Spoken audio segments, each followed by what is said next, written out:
పీకే news Telugu ఛానల్కు స్వాగతం.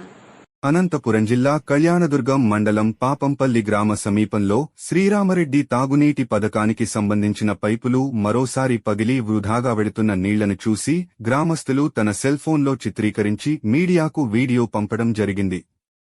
శ్రీరామరెడ్డి తాగునీటి పథకానికి సంబంధించిన పైపులు సుమారుగా ఇలా 10సారి పగిలి వృధాగా వెడుతున్న నీళ్లు గ్రామాల్లో త్రాగునీరు లేక ఇబ్బందులకు గురవుతున్న సంబంధిత అధికారులు పట్టించుకోకపోవటం చాలా దారుణం అంటూ గ్రామస్తులు ఆవేదన వ్యక్తం చేశారు.